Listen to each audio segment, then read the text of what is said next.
আমাদের সঙ্গে মেলায় চলো। হযরত ইব্রাহিম পয়গম্বর ডাক দিয়া কয় না না আমি মেলায় যাব না, ইন্নী সাকিব, আমি কইলাম অসুস্থ। আসলে হযরত ইব্রাহিম পয়গম্বর অসুস্থ ছিলেন না। তাহলে কেন হযরত ইব্রাহিম পয়গম্বর কেন বললেন আমি অসুস্থ? হযরত ইব্রাহিম পয়গম্বরের মনটা খারাপ। হযরত ইব্রাহিম পয়গম্বরের মনটা খারাপ হয়ে যাওয়ার কারণে এটাও একটা রূপ। মানুষের যখন মনটা খারাপ হয়ে যায়, মন ভালো থাকে না, মন খারাপ থাকেও এটা একটা অসুস্থ। কথা বলেন ঠিক কিনা?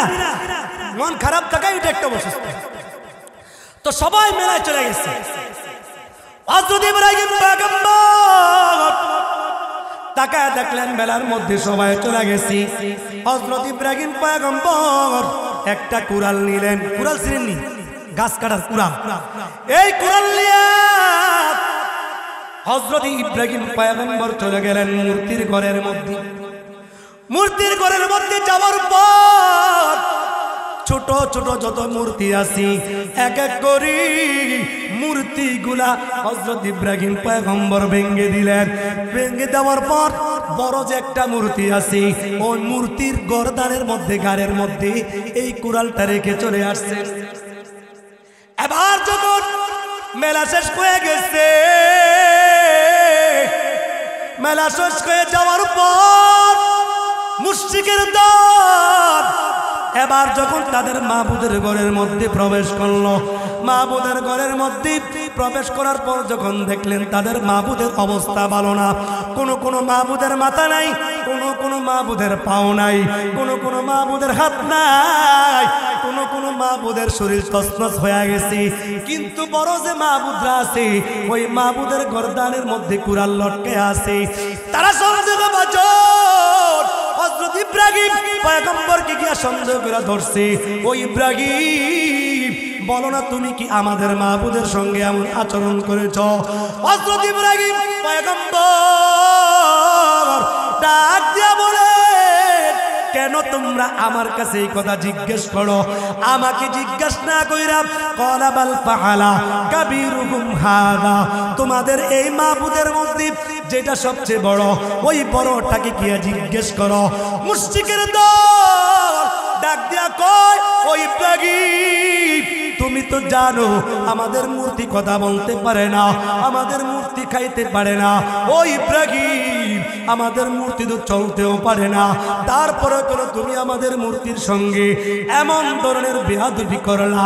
তারা মুশরিকের দল এবার এক এক করে সবাই গিয়া নমরুদের কাছে নালিশ দিয়েছি। ও বাদশা নমরুদ, ইব্রাহিম তো আমাদের মাবুদের সঙ্গে এমন আচরণ করেছি, কি করা যায়? নমরুদের মেজাজ বড় গরম হয়ে গেছে। তাড়াতাড়ি আগুনের ব্যবস্থা করো, তাড়াতাড়ি আগুনের ব্যবস্থা করো। এই বাবা হযরত ইব্রাহিম পয়গম্বরের বিষয়টা অনেক লম্বা সূরা কথা, মুখতাসার ভাবে বলি।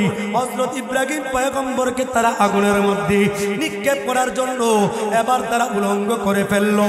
আগুনের মধ্যে নিক্ষেপ করা হবে। হযরত ইব্রাহিম পয়গম্বর এবার আল্লাহ তাআলার কাছে দোয়া করলেন, আল্লাহ তাআলার কাছে তাওয়াক্কুল করলেন।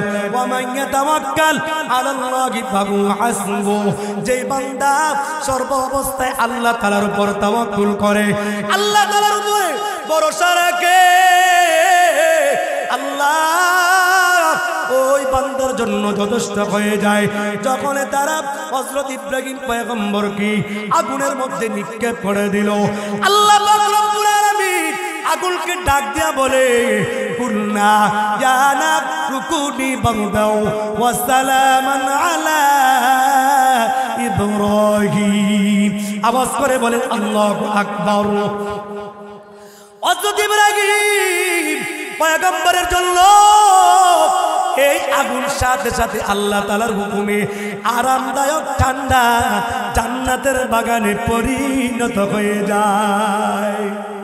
শাহ জালালের স্বপ্ন ছিল আল কোরআনের জলবে আলো, শাহ জালালের স্বপ্ন ছিল আল কোরআনের জালবি আলো, সেই আলো ছড়িয়ে দিতে বিপ্লবের মশাল জ্বালা, সেই আলো ছড়িয়ে দিতে বিপ্লবের মশাল জ্বালা। ছুটি আই শাখ জালালের নির্ভীক সৈনিকেরা, খতম কর গোবিন্দর চালাচা মুন্না গোলাম। ছুটি আই শাখ জালালের নির্ভীক সৈনিকেরা, খতম কর গোবিন্দর চালাচা মুন্না গোলাম। কৌনাইন के मुख्तार खुदा तुमको बनाया, कौनाइन के मुख्तार खुदा तुमको बनाया। उम्मत के निगहबान खुदा तुमको बनाया, उम्मत के निगहबान खुदा तुमको बनाया। या रब मेरे आँखों में समा जाए मदीना, या रब मेरे आँखों में समा जाए मदीना। मुद्दत से मेरे दिल में तमन्ना है मदीना, मुद्दत से मेरे दिल में तमन्ना है मदीना।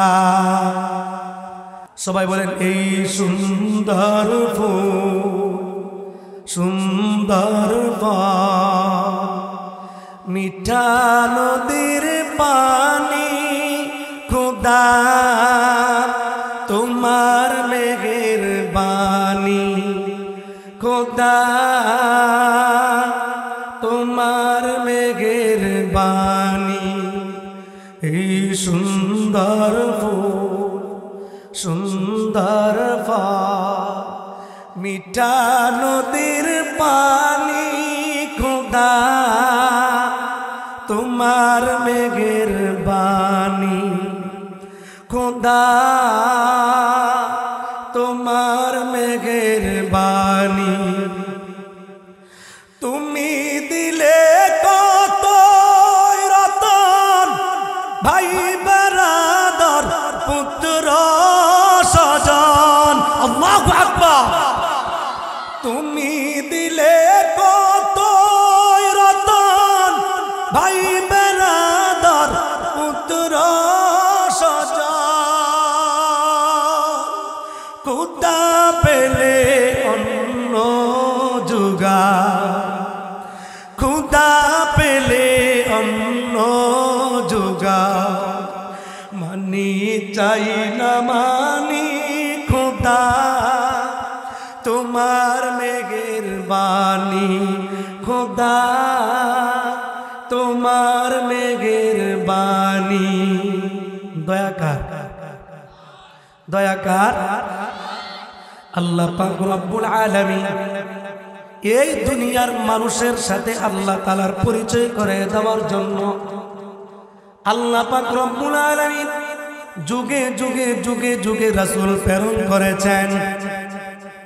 এই রাসূলেরা দুনিয়ার বুকে আসার পরে এক একজন এক কওমের মধ্যে যাওয়ার পর মানুষকে এই কথা জানায় একজন রব আছে আল্লাহ, একজন মালিক আছে আল্লাহ। ওই রবের ইবাদত বন্দেগী করো, মূর্তির সামনে সেজদা দিবা না, পাথরের সামনে সেজদা দিবা না, মাছের সামনে সেজদা দিবা না। মাথর দিয়া পুতুল বানাইয়া, পাথর দিয়া পুতুল বানাইয়া ওই পাথরের সামনে সেজদা দিবা না। আল্লাহ পাক রব্বুল আলামিন এইভাবে যুগে যুগে যুগে যুগে আল্লাহ তাআলা নবী প্রেরণ করেছেন। আল্লাহ পাক রব্বুল আলামিন সূরাতুল ইয়াসিনের 13 নম্বর আয়াতের মধ্যে হযরতে ঈসা আলাইহিস সালাতু ওয়াস সালামের জামানার একটা ঘটনা তুলিয়া ধরেছেন। হযরতে ঈসা আলাইহিস সালাতু ওয়াস সালামের একটা মুজিজা ছিল, তিনি মরা মানুষকে জীবিত করতে পারতেন। আওয়াজ করে বলি সুবহানাল্লাহ। হযরত ঈসা আলাইহিস সালাতু ওয়াস সালামের একটা মুজিজা ছিল, আল্লাহ তাআলা উনাকে এমন ক্ষমতা দিয়েছেন যে একটা মরা মানুষের সামনে যদি বলে কুন বিইজনিল্লাহ, আল্লাহ তাআলার হুকুমে জীবিত হইয়া দাঁড়ায় যাও, তো এটা সাথে সাথে জীবিত হইয়া দাঁড়ায় যেত। তো হযরত ঈসা আলাইহিস সালাতু ওয়াস সালাম উনার জামানায় আল্লাহ তাআলা বলেন ওয়াদরিব লাহুম মাসালান আসহাবাল ক্বরিয়া। আসহাবাল ক্বরিয়া মুফাসসিরিনে কেরাম হযরত ইবনে আব্বাস রাদিয়াল্লাহু তাআলা আনহু উদ্ধৃতি দিয়া বলেছেন, আসহাবাল ক্বরিয়া একটা শহর, ইন্তাকিয়া শহর। এই শহরটার মধ্যে শুধু মুশরিক আর মুশরিক, সেখানে মুসলমান বলতে কেহ নাই, মসজিদ নাই, মাদ্রাসা নাই, কালেমা পড়নেওয়ালা কেহ নাই। পরিস্থিতিটা ভালো না খারাপ? যেই এলাকায় মসজিদ নাই, মাদ্রাসা নাই, ওই এলাকাগুলো কি আসলে ভালো না খারাপ? আপনাদের এলাকায় মাদ্রাসা আছে, ভালো লাগতেছে না খারাপ লাগতেছে? আল্লাহ তাআলার নাম শোনা যায়, কোরআন তেলাওয়াত পড়নেওয়ালা পাওয়া যায়, কোরআন পড়নেওয়ালা পাওয়া যায়, আলেম দেখা যায়, জানাজা পড়নেওয়ালা লোক পাওয়া যায়, হ্যাঁ? কিন্তু যে এলাকার মধ্যে মসজিদ নাই, মাদ্রাসা নাই, তারা যে কি অবস্থায় জীবন যাপন করে, তাদেরও তো মরতে হবে। যারা কোরআন পড়তে পারে না তাদেরও মরতে হবে, যারা পারে তাদেরও কি মরতে হবে। কিন্তু উভয়ের মান সম্মান কি এক হবে না ভিন্ন হবে? আমার কথাকে আপনারা বুঝতেছেন? তো হযরত ঈসা আলাইহিস সালাতু ওয়াস সালাম ইজ জাআল মুরসালুন, এখানে মুরসালুন বলতে নবী না, তার মানে সাহাবায়ে কেরাম উদ্দেশ্য। নবীজির সঙ্গে সাহাবায়ে কেরাম যেমন ছিলেন, ঠিক তেমনি ভাবে হযরত ঈসা আলাইহিস সালাতু ওয়াস সালামের হাওয়ারিয়িন ছিল, তাদেরকে আরবিতে বলা হয় রাসূল। যারা নাকি ঈসা আলাইহিস সালাতু ওয়াস সালামের সাথে থেকে থেকে দাওয়াতের কাজ করতেন। কিসের কাজ করতেন? দাওয়াতের কাজ করতেন, কালিমার দাওয়াতের কাজ করতেন। হযরত ঈসা আলাইহিস সালাতু ওয়াস সালাম দুইজন রাসূল এই ইন্তাকিয়া শহরের মধ্যে পাঠাইলেন। ইন্তাকিয়া শহর, এই ইন্তাকিয়া শহরের মধ্যে দুইজন রাসূল প্রেরণ করলেন। একজন রাসূলের নাম হলো সাদেক, আরেকজন রাসূলের নাম হলো মাসদুক।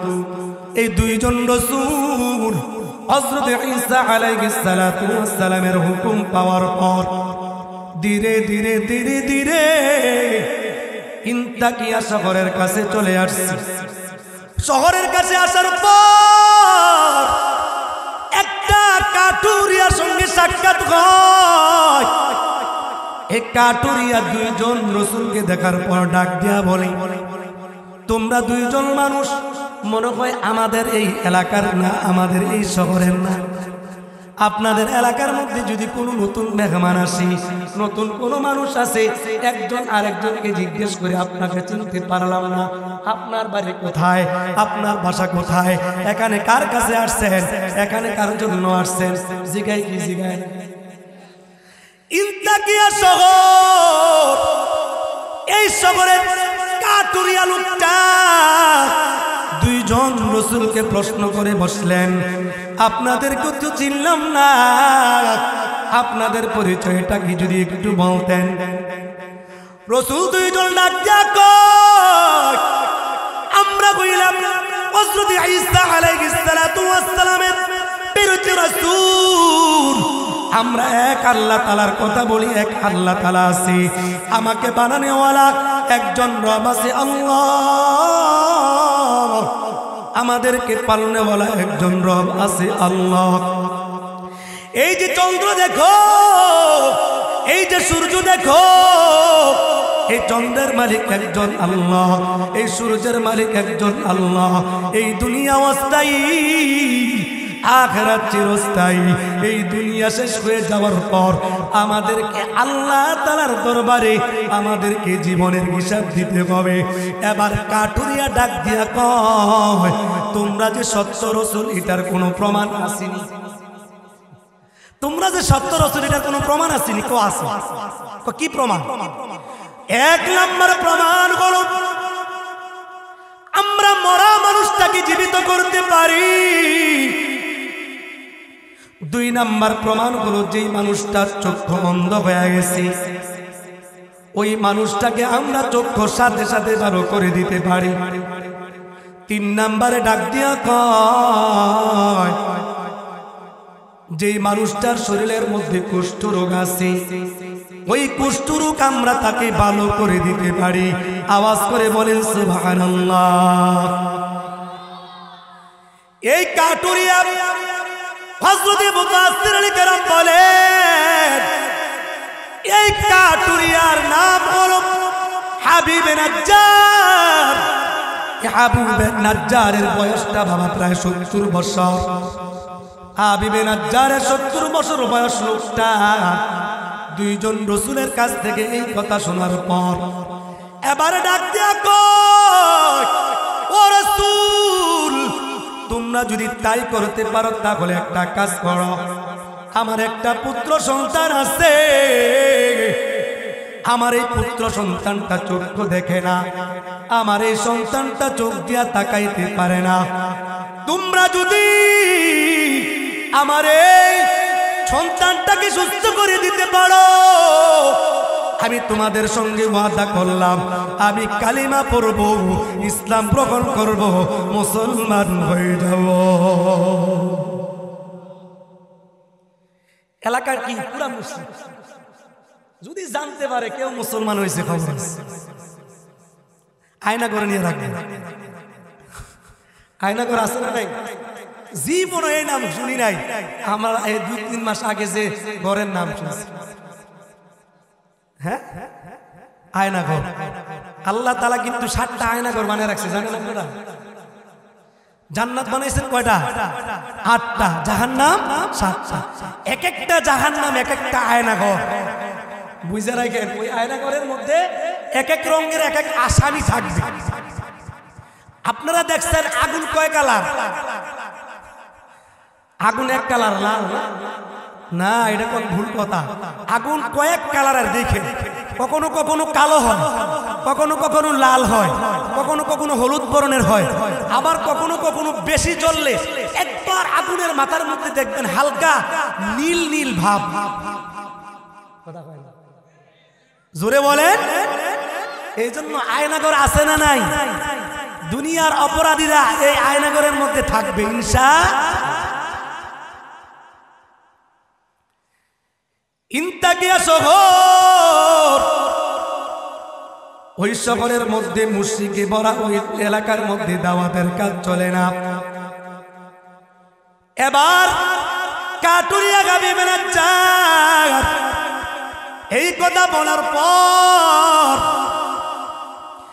এবার রাসূল 2 জন সিজদার মধ্যে পড়ে গেছে মালিকের দরবারে। আল্লাহ তাআলাকে ডাক দেয়া বলে, মালিক, তোমার এই বান্দা দীর্ঘদিন পর্যন্ত দেব-দেবীর ইবাদত করেছে, দীর্ঘদিন পর্যন্ত আগুনের পূজা করেছে, পাথরের পূজা করেছি, কিন্তু তার সন্তানটা সুস্থ হয় না। আল্লাহ আমাদের সঙ্গে ওয়াদা করেছি, তার সন্তান যদি চক্ষু ভালো হয়ে যায়, কালেমা পড়বে, ইসলাম গ্রহণ করবে, মুসলমান হয়ে যাবে। পয়গম্বরের দল এই 2 জন রাসূল আল্লাহ তাআলার কাছে দোয়া করার সাথে সাথে আল্লাহ পাক রব্বুল আলামিন ওই হাবিব নাজ্জারের সন্তানের চক্ষু সাথে সাথে ভালো করে দেয়। এবার হাবিব নাজ্জার যখন দেখতে পারলো সন্তান সুস্থ হয়ে গেছে, এখন 2 জন রাসূলের প্রতি বিশ্বাস বাড়বে না কমবে? আপনারা কি ওয়াজ বুঝতেছেন আমার?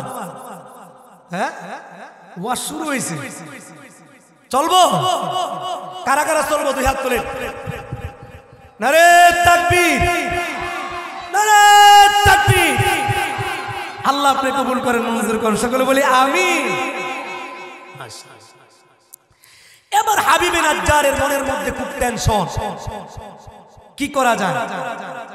আল্লাহ যা করে করবো, এত বছর তো পূজা করছি দেব দেবী, রাসূলদেরকে বলতেছে আমাকে কালিমা পড়াও, আমাকে মুসলমান বানায় দাও। নবীরা কালিমা পড়াইছে, সাথে সাথে মুসলমান হয়ে গেছে। সুবহানাল্লাহ। হাবিবের চার এবার টেনশনের মধ্যে পড়ে গেছে, যদি আমি এই এলাকার মধ্যে থাকি, যদি এলাকার মানুষ জানতে পারে আমি কালিমা পড়েছি, ইসলাম গ্রহণ করেছি, তাহলে আমাকে তারা ধরিয়া এমন রিমাইন্ডার মার দিব, শেষ পর্যন্ত মনে হয় আমাকে অস্তিত্ব রাখবে না। এই জন্য হাবিব রাজ্জার কি করেছে, হাবিব রাজ্জার শহর থেকে নির্জন একটা জায়গার মধ্যে চলে গেছে, এলাকার মানুষের সঙ্গে বেশি কথা টথা বলে না।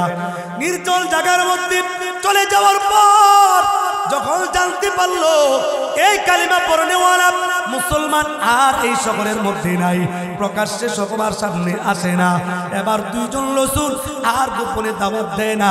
চিন্তা ফিকির করলো, না না এইভাবে তো যদি গোপনে দাওয়াত দেয় আমাদের তেমন কোনো ফায়দা হবে না। এই জন্য দুইজন রাসূল এবার প্রকাশ্যে কালিমার দাওয়াত দেওয়া শুরু করছে।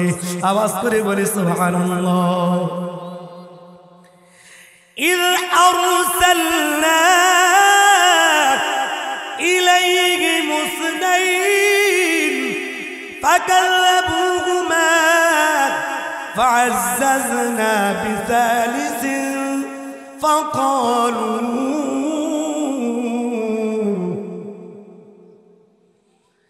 এই দুইজন রাসূল যে এলাকার মানুষের কাছে আসছে, এলাকার মানুষ কেউ তাদের কথা শুনে না।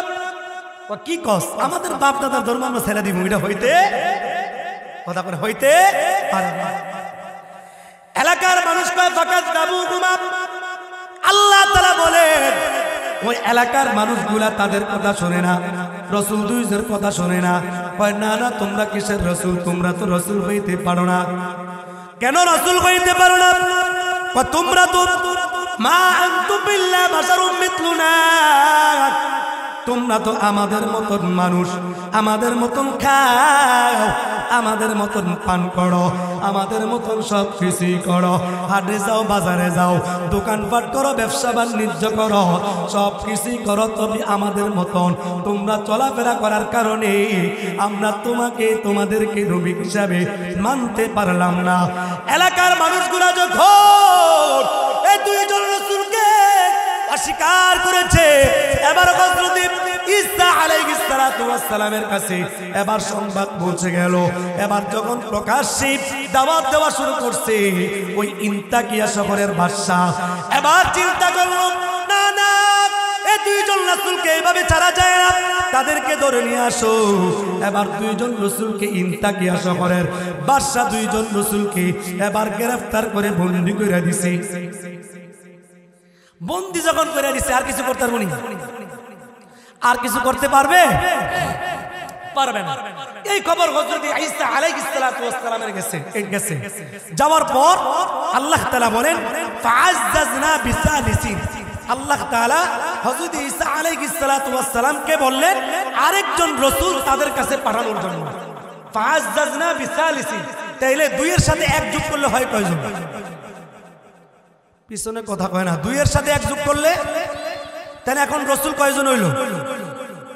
প্রথম দুইজনের নাম কি বললাম? সাদেক, মাসদুক। একজনের নাম সাদেক, আরেকজনের নাম মাসদুক। এবার তৃতীয় নাম্বার রাসূল যে পাঠাইছে এই রাসূলের নাম হলো শামউন। এই শামউন খুব বিচক্ষণ মানুষ। এই শামউন ধীরে ধীরে চলে গেলেন ইন্তাকিয়া শহর। এই ইন্তাকিয়া শহরে যাওয়ার পর এলাকার মানুষের পরিস্থিতি বুঝলেন, এলাকার মানুষের মেজাজ বুঝলেন, পরিস্থিতি বুঝলেন। পরিস্থিতি বোঝার পর উনি চিন্তা করলেন প্রকাশ্যে কালিমার দাওয়াত দেওয়া যাবে না, আমি তাদের সাথে মিলামেশা করব, তাদের সাথে চলাফেরা করব, তাদের সাথে আদব আখলাক ভালো রাখবো, তাদের সাথে সুন্দর করে চলবো। যেই মানুষের আদব আখলাক ভালো, যেই মানুষের সভ্যতা ভালো, যার কথা ভালো, যার চরিত্র ভালো, যার আচার ব্যবহার ভালো, ওই মানুষটা ভালো নাকি যার আচার ব্যবহার ভালো না সে ভালো? আচার ব্যবহার ভালো সে সমাজের মধ্যে ভালো। মানুষ করে ইস এই লোকটা খুব ভালো মানুষ ছিল রে, কয় কি কয় না? তখন শামউন তৃতীয় নাম্বার রাসূল এলাকার মধ্যে ঢোকার পর সবার সাথে হাসি খুশি সুন্দর চলাফেরা করে এক পর্যায়ে বাদশার কাছে সংবাদ চলে গেছে যে শামউন নামে একটা লোক এই এলাকার মধ্যে আছে, সে খুব ভদ্র মানুষ। ভদ্র মানুষ ইলেকশনের মধ্যে দাঁড়াইলে, ভোটের মধ্যে দাঁড়াইলে ভোট কম পায় না বেশি পায়? কথা কয় না, ভোট কম পায় না বেশি পায়? এবার দেখেন শামউন বাদশা পর্যন্ত তার সুনাম চলে গেছে। আমাদের নবীজি 12 বছর বয়সে মক্কা মদিনার মধ্যে নবীজিকে আল আমিন মানুষ সিদ্দিক উপাধি দিয়েছে। আল্লাহু আকবার। এমনকি নবীজি 12 বছর বয়সে এত বিশ্বস্ত ছিলেন, নবীজির চাচা আবু তালেব নবীজিকে ব্যবসার কাজে নিয়োজিত করে দিয়েছে। সুবহানাল্লাহ। কারণ ব্যবসার মধ্যে একটা নিয়ম আছে, বিশ্বস্ত লোক। ব্যবসার মধ্যে কি দরকার? বিশ্বস্ত লোক। তো এই শামউন বাদশা ডাক দিছে, এদিকে আসো, আমি তো তোমার খুব প্রশংসা শুনলাম, তুমি খুব ভালো মানুষ, একটা কাজ করো, আমি তোমার কি উপকার করতে পারি?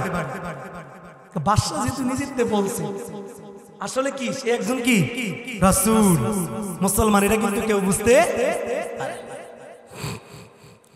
শামউন বাদশাকে ডাক দিয়া বলে, বাদশা আপনার কাছে 2 জন মানুষ বন্দী আছে, এই 2 জন মানুষ আপনার কাছে কেমন, আপনার থেকে মতামত জানতে চাই। ইন্তাকিয়া শহরের বাদশা ডাক দিয়া কয়, আমি তো তেমন কিছু জানি না, তারা দেব দেবীর বিরোধিতা করে,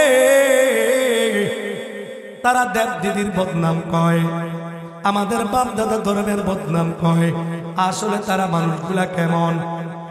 শামউন ডাক দিয়া কয়, ও বাদশা, এই 2 জন মানুষ খুব ভালো মানুষ, তারা এক আল্লাহ তাআলার কথা বলে, এক রবের কথা বলে, যেই রব চন্দ্র দিয়েছে, সূর্য দিয়েছে, যেই রব মানুষকে কন্যা সন্তান দান করে, পুত্র সন্তান দান করে, বৃষ্টি দান করি, এমন একজন রবের কথা তারা আপনাদের এলাকায় আলোচনা করে। আমি তো তাদেরকে ভালো মানুষ হিসাবে চিনি। বাদশা ডাক দিয়া কয়, তাহলে আমি কিভাবে বিশ্বাস করব তারা সত্য মানুষ? একটা কাজ করো, তাদেরকে বলো আমার এই রাজ দরবারের মধ্যে 1 সপ্তাহ আগে একটা বাচ্চা মারা গেছে, এই বাচ্চারা যদি জীবিত করতে পারে তাহলে আমি বুঝতে পারবো তারা 2 জন খুব ভালো মানুষ। ব্যাপারটা সহজ না কঠিন? বাচ্চা 7 বছরের বাচ্চা মারা গেছে, বাদশার বড় বলতেছে এটা কি জীবিত করার জন্য? ওই 2 জন রাসূলের জন্য সহজ না কঠিন? ওয়াজ মনে বুঝে না, সহজ না কঠিন? সহজ। এবার বাদশা ডাক দিয়া আনছি, আনার পর তাদেরকে ডাক দিয়া কর, একটা কাজ করো, যদি তোমরা 2 জনে এই বাচ্চাটাকে জীবিত করতে পারো তাহলে বিশ্বাস করবো তোমরা সত্য মানুষ, তোমরা সত্য রাসূল। এবার আল্লাহ তাআলার দরবারে 2 জন রাসূল সিজদার মধ্যে পড়ে গেছে, আল্লাহ তাআলার দরবারে দোয়া করেছে, মালিক আল্লাহ, এই বাদশা তো চেয়েছি 1 সপ্তাহ আগে এই বাচ্চাটা মারা গেছে, এই বাচ্চারা যদি জীবিত করতে পারে আমাদেরকে সত্য রাসূল হিসাবে আমাদেরকে ঘোষণা করবে। আল্লাহ, এই বাচ্চাটাকে, এই সন্তানটাকে তাড়াতাড়ি জীবিত করে দাও। হযরতে পয়গম্বরের দল হযরতে ঈসা আলাইহিস সালাতু ওয়াস সালামের হাওয়ারিয়িন সাদেক এবং মাসতুব, তারা 2 জনে যখন দোয়া করেছে, সাথে সাথে 7 দিন আগে যে বাচ্চাটা মারা গেছে সাথে সাথে জীবিত হয়ে যায়। আওয়াজ করে বলে সুবহানাল্লাহ। আল্লাহ আমার রব, এই রবি আমার সব, আল্লাহ আমার রব, এই রবি আমার সব, দমে দমে তন মনি তারি অনুভব, দমে দমে তন মনি তারি অনুভব, আল্লাহ আমার রব, এই রবি আমার সব। তোমার দুনিয়াতে আমি যেদিকে তাকাই, অথই নিয়ামতে ডুবে আছি সবাই। পাক পাকালির গানে তাসবিহ করো, আল্লাহ আমার রব, এই রবি আমার সব। আল্লাহ আমার রব, এই রবি আমার সব। আল্লাহ পাক রব্বুল আলামিন এই বাচ্চাটাকে যখন জীবিত করে দেয়, এই বাচ্চাটার জবান আল্লাহ তাআলা খুলে দেয়। এই বাচ্চাটা বাদশাকে ডাক দিয়ে বলে, বাদশা, আমি যখন মারা যাই, মারা যাওয়ার পর আমি আসমানের মধ্যে একজন সুন্দর একজন মানুষকে দেখলাম। তিনজন মানুষের জন্য আসমানে বসে বসে দোয়া করে, আওয়াজ করে বলে সুবহানাল্লাহ।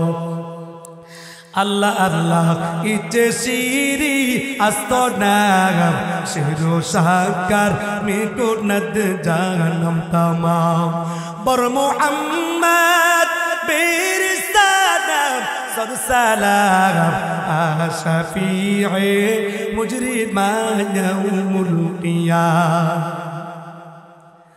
বাচ্চা যখন এই কথাটা ডাক দিয়া বলছে, একজন লোক আসমানের মধ্যে বসে বসে তিনজনের জন্য দোয়া করে। বাদশা ডাক দিয়া কয়, আমি তো জানি দুইজন, তুই আরেকজনের নাম কি করে জানলি? ওই বাচ্চাটা ডাক দিয়া কয়, আপনার সামনে যেই লোকটা আছে, এই লোকটা সহ 3 নাম্বার, তার মানে সাদেক এবং মাসদুক।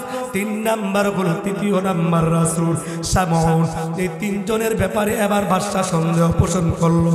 না না, তোমাদের এই সমস্ত বিষয়গুলো হলো জাদুবিদ্যা, এগুলো বিশ্বাস করি না। এবার তাদের তিনজনকে বন্দী করা হয়, এবার তাদেরকে পাথর মারার জন্য, তাদেরকে হত্যা করার জন্য সিদ্ধান্ত গ্রহণ করা হয়। এই বাবা ভালো করে বুঝেন, এই তিনজনকে সিদ্ধান্ত দেওয়ার পর রাসূলেরা আল্লাহ তাআলার কাছে দোয়া করি, ও মালিক আল্লাহ রব্বুল আলামিন, এই জালেম থেকে আপনি আমাদেরকে হেফাজত করেন। এলাকার মানুষগুলা কয়, এই সমস্ত হুজুররা হইল আলেকি, এই হুজুররা হলো কুমক্কল, তাদের কারণে আমাদের দেশের মধ্যে ফসল ফলাদি হয় না, আমাদের দেশের মধ্যে বিভিন্ন ধরনের দুর্ভিক্ষ দেখা দিয়েছে। বাদশা এবার চিন্তা ভাবনা করার পর এবার তাদেরকে হত্যা করবে এমন অবস্থায় ওই যে হাবিব নাজ্জার কাটুরি ওই শহর থেকে দৌড়ে আসছে। আল্লাহ পাক বলেন, ওয়াজা আমিন আকসাল মদিনাতি রাজুলুন ইয়াসা ক্বালা ইয়া কওমি ইত্তাবিউল মুরসালিন। আল্লাহ তাআলা বলতেছেন, ওই যে কাটুরিয়া, এই কাটুরিয়া শহর থেকে দৌড়ে আসছে। সুবহানাল্লাহ বলবেন না?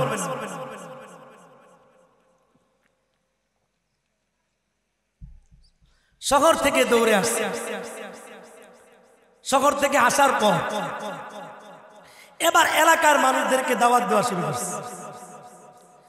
এলাকার মানুষদেরকে ডাক দেয়া কয়, ও এলাকার মানুষেরা শোনো, তোমরা দেব দেবীর ইবাদত করবা না, পাথর দিয়া মূর্তি বানাইয়া এই দেব দেবীর ইবাদত বন্দেগী করবা না। তারা যে তিনজন, এই তিনজন রাসূলের তোমরা বিশ্বাস স্থাপন করো, তাদেরকে তোমরা মানো, তাদেরকে তোমরা অনুসরণ করো। যদি তোমরা তাদেরকে মানতে পারো, তাদেরকে অনুসরণ করতে পারো, তাহলেই আল্লাহ তাআলা তোমাদেরকে দুনিয়াও শান্তি দিবে, আখিরাতের মধ্যেও শান্তি দিবে। এলাকার মানুষগুলা কয়, তুইও দেখি হুজুর গো দলের লোক, তোকে এখন ছাড় দেওয়া হবে না। এলাকার মানুষগুলা হাবিব নাজ্জারের প্রতি ক্ষিপ্ত হইয়া এমন ভাবে পাথরের আঘাত করছে, সাথে সাথে হাবিব নাজ্জার শাহাদাত বরণ করে। আল্লাহ পাক রব্বুল আলামিন ঘোষণা দেয়, ও হাবিব নাজ্জার, টেনশনের কোনো কারণ নাই, চিন্তার কোনো কারণ নাই, যাও যাও, আমি আল্লাহ তোমার কালিমার বদৌলতে আমি আল্লাহ তোমাকে জান্নাতের ঘোষণা দিয়া দিলাম। তাইলে কালেমার শেষ ফলাফল হলো জান্নাত। বলেন কালেমার শেষ ফলাফল কি? জোরে বলেন। কালেমার শেষ ফলাফল হলো জান্নাত। আল্লাহ রাসূল বলেন ইন্নাল ইসলাম ইয়াকদিমু মা কানা ক্বাবলাহু। ইসলাম এমন একটা, ইসলাম হলো এমন ধর্ম, ইসলামের মধ্যে কালেমাটা হলো এমন কালেমা, কোন বান্দা যদি সারা জীবন গুনাহ করার পর কালেমা পড়ে, আল্লাহ পাক রব্বুল আলামিন এই কালেমার বরকতে বান্দার জীবনের সব পিছনের গুনাহগুলি ক্ষমা করে দেয়। কোন বান্দা যখন পড়ে লা ইলাহা ইল্লাল্লাহ, লা ইলাহা ইল্লাল্লাহ, তার জন্য একটা নূর হয়। আবার যখন কোন বান্দা পড়ে সুবহানাল্লাহ সুবহানাল্লাহ, তখন তার জন্য একটা নূর আলোকিত হয়। আবার যখন বলে আলহামদুলিল্লাহ, তখন তার জন্য একটা নূর আলোকিত হয়। আবার যখন বলে সুবহানাল্লাহ আলহামদুলিল্লাহ আল্লাহু আকবার, তখন তার জন্য একটা নূর আলোকিত হয়। যখন একটা সিজদা দেয় একটা নূর আলোকিত হয়। যখন কোরআন তেলাওয়াত করে একটা নূর আলোকিত হয়।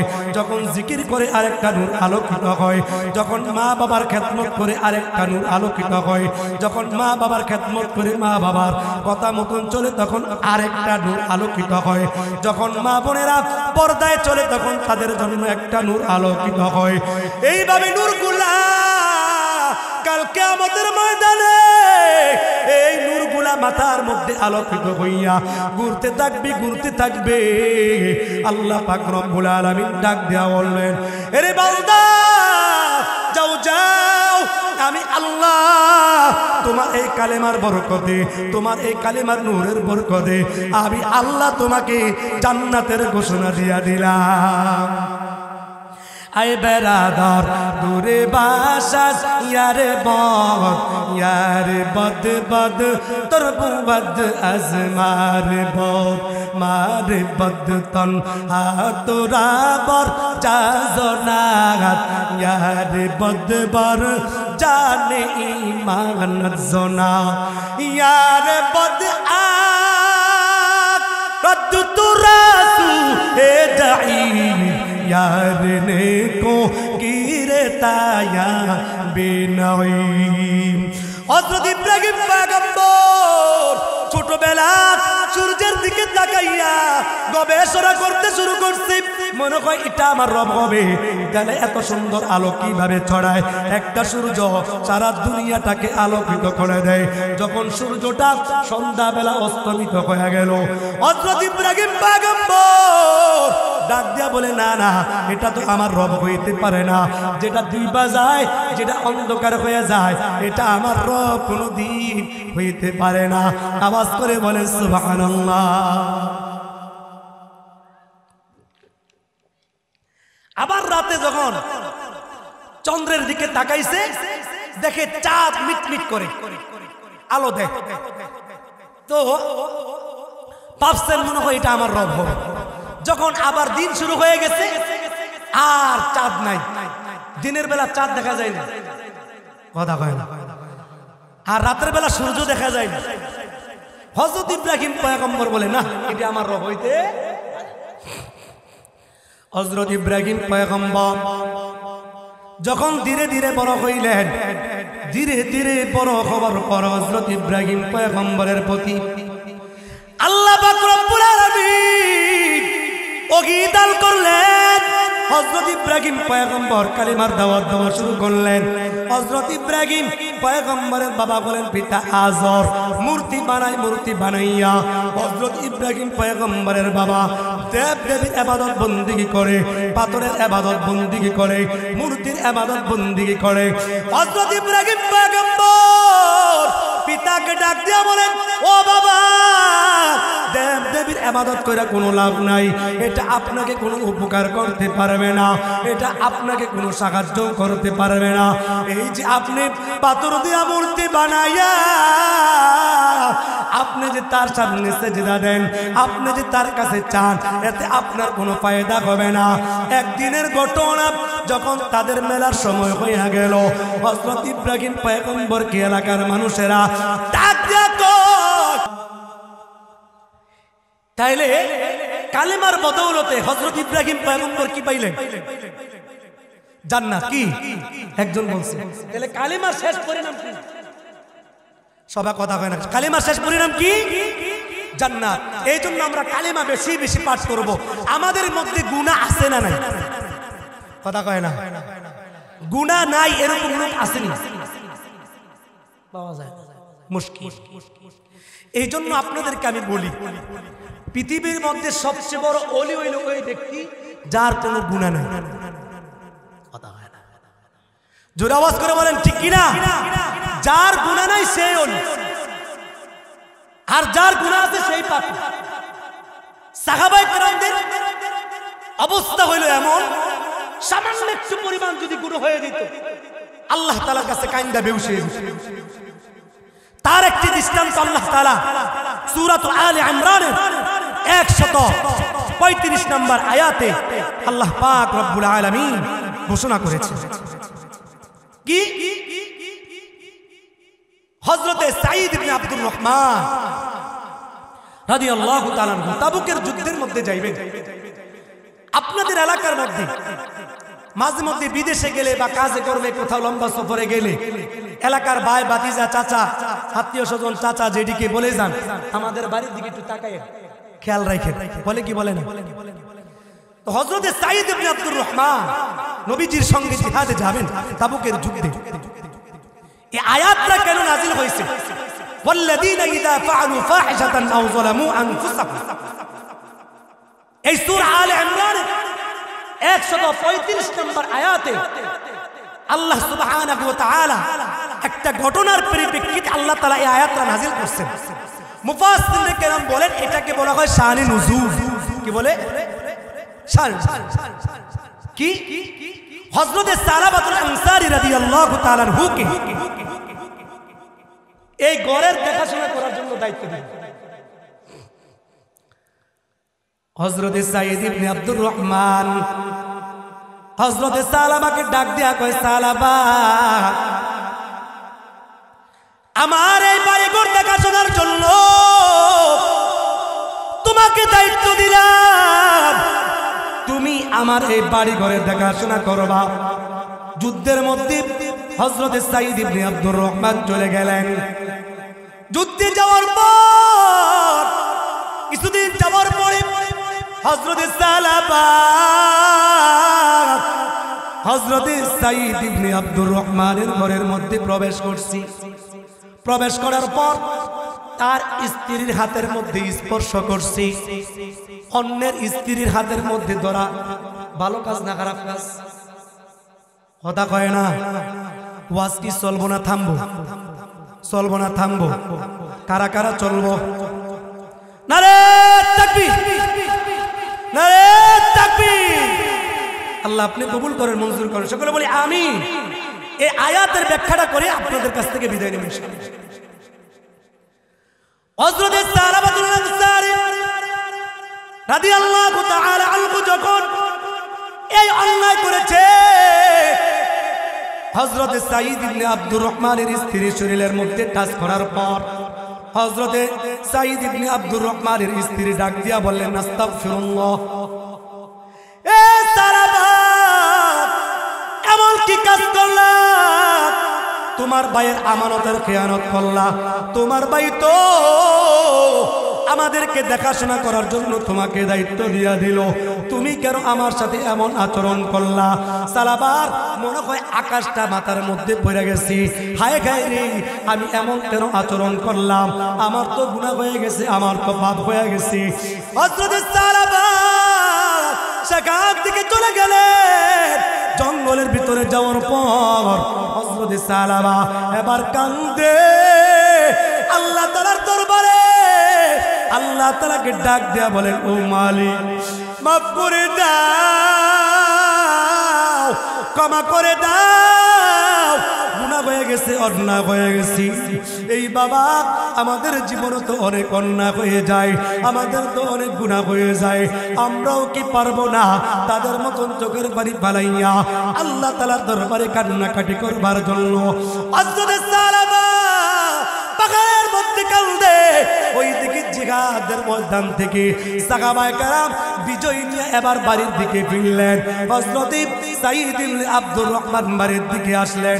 সাহাবায়ে কেরাম এক এক করে বাড়ির মধ্যে আসলেন, মুজাহিদদেরকে স্বাগতম জানাইলেন, কিন্তু সালাবাকে তো দেখা যায় না।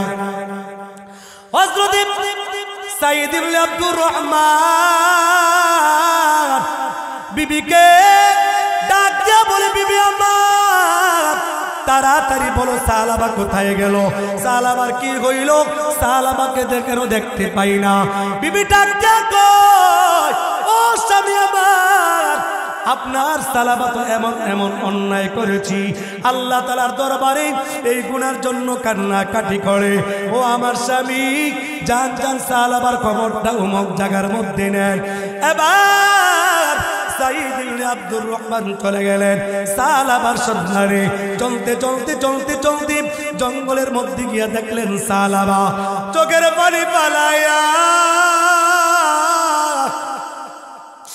মালিকের দরবারে কাঁদে, মালিক তুমি যদি মাফ না করো কার কাছে যাব, কোথায় যাও, ও মালিক মাফ করে দাও। এ পর্দার অন্তরের মা, ও মুসলমান বন্ধুরে, চিন্তা করে দেখো, চিন্তা করে দেখো, সাহাবায়ে কেরাম সামান্য পরিমাণ গুনার কারণে কত কান্নাকাটি করে। আমার আর আপনার জীবনে কত মানুষ দেখেছি নামাজ ঠিক মতো পড়ে নাই, সুদ খায়, ঘুষ খায়, হারাম কাজের মধ্যে জড়িত আছে, মা বাবার খেদমত করে না, কত ভাবে কত গুনার কাজ হয়ে যায়। এই জন্য বাবা আজকের এই মাহফিল থেকে পনার প্রতিজ্ঞা এখান থেকে শিক্ষা গ্রহণ করা, জীবনে আর কোনোদিন গুনাহ করব না। হযরত সালাবাকে এবার সাঈদ ইবনে আব্দুর রহমান ডাক দিয়া বলে, ও সালাবা ভাই, তোমার আর কাঁদতে হবে না, কাঁদতে হবে না, একটা কাজ করো, তাড়াতাড়ি তুমি নবীজির কাছে আসো। সালাবা ডাক দিয়া কয়, ও সাঈদ ইবনে আব্দুর রহমান, আমাকে এইভাবে তুমি নিয়ে যেও না, আমাকে একটা কাজ করো, দুই হাতের মধ্যে রশি দিয়া সুন্দর করে বাইন্দা আমাকে দুইটা হাত গরদানের মধ্যে বাইন্দা, এবার আমাকে চেঁচায়া চেঁচায়া তুমি আমাকে নিয়ে যাও। এবার তাকে এইভাবে রশি দিয়া বাইন্দা এবার নিতে শুরু করলো। নিতে নিতে হযরত ওমর ফারুক রাদিয়াল্লাহু তাআলা আনহুর কাছে আসলেন।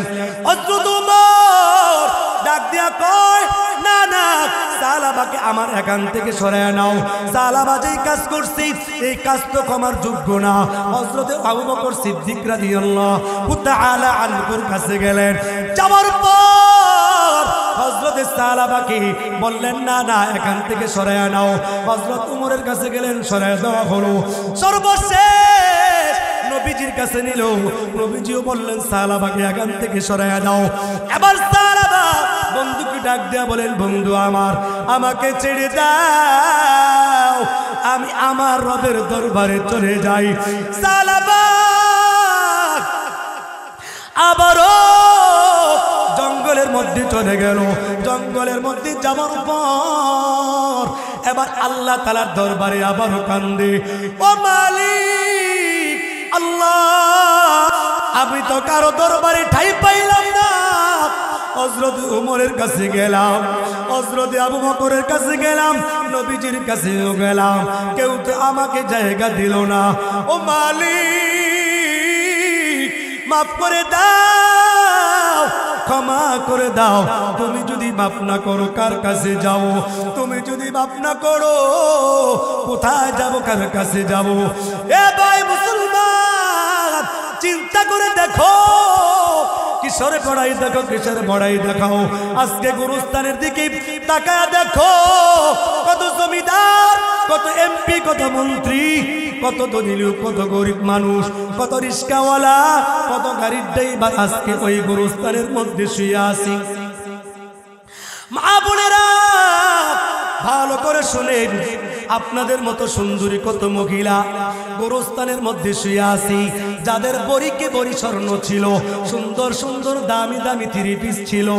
আজকে তাদের দিকে তাকাও, আজকে তারা দুনিয়ার বুকে বেঁচে নাই, তারা কি নিয়ে কবরের মধ্যে চলে গেল, তাদের কি অবস্থা আছে আজও পর্যন্ত জানে না। আমরা আমাদের দাদা হারাইলাম, আমরা আমাদের কত আত্মীয় স্বজন হারাইলাম। অনেকের মা নাই, অনেকের বাবা নাই। গুরুস্থানের দিকে তাকায় দেখো আর নিজের মধ্যে একটু চিন্তা করে দেখো, নিজ জীবনে যত গুনাহ করেছি, অপরাধ করেছি, এর বিনিময়ে কি আমরা নাজাত পাবো? আমরা কি নাজাত পাবো কিনা, মুক্তি পাবো কিনা? অথচ আল্লাহ পাক রব্বুল আলামিন নবীজির হাতে হাউজে কাউসার দান করে দিয়েছে। নবীজি কাল কিয়ামতের ময়দানে উম্মতে মুহাম্মাদিকে, নবীজির খাঁটি উম্মতদেরকে নিজ হাতে হাউজে কাউসারের পানি পান করাবে। আওয়াজ করে বলে সুবহানাল্লাহ। एक दिल रा अज अजल बा इश्क खुद बन वाक़ता शीर शुक्लो बला अज बद में ज़ान दाक़ता हज़रत नूरे मुहम्मद मुस्तफ़ा रा अज अजल बा कमाल दिल बोरी अज मुमताज आलम ताख़ता। এবার সালাম আল্লাহ তাআলা দরবারে কান্দে। আল্লাহ তাআলা হযরত জিবরাইলকে ডাকলেন, ও জিবরাইল যাও যাও নবীজির কাছে গিয়ে বলো আমি আল্লাহ সালাবার তওবা কবুল করলাম। সালাবাকে তওবা কবুল করিয়া সালাবাকে আমি আল্লাহ তার গুনাহগুলি মাফ করিয়া আমার প্রিয় বান্দা হিসাবে কবুল আর মঞ্জুর করে নিলাম। এবার নবীজি সাহাবায়ে কেরামদেরকে বললেন, ও আমার সাহাবারা তাড়াতাড়ি সালাবাকে পাহাড় থেকে নিয়ে আসো, জঙ্গল থেকে নিয়ে আসো। হযরত আবু বকর, হযরত উমর সহ সাহাবায়ে কেরাম গেলেন হযরত সালাবাকে আনার জন্য। রাত্র হয়ে গেছে, চলতে চলতে চলতে চলতে সালাবার কাছে চলে গেছি। গিয়ে দেখি সালাবা চোখের পানি পালায়া পালায়া কান্দি।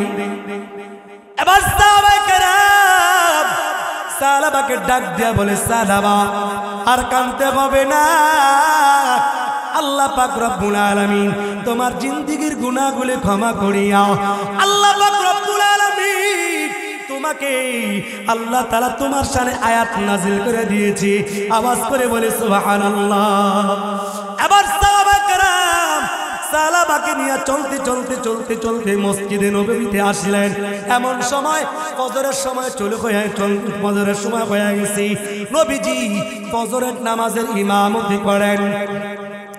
আজকাল তো মসজিদের মধ্যে ফজরের নামাজের সময় মানুষ পাওয়া যায় না। বাস্তব না বাস্তব? কথা কয় না।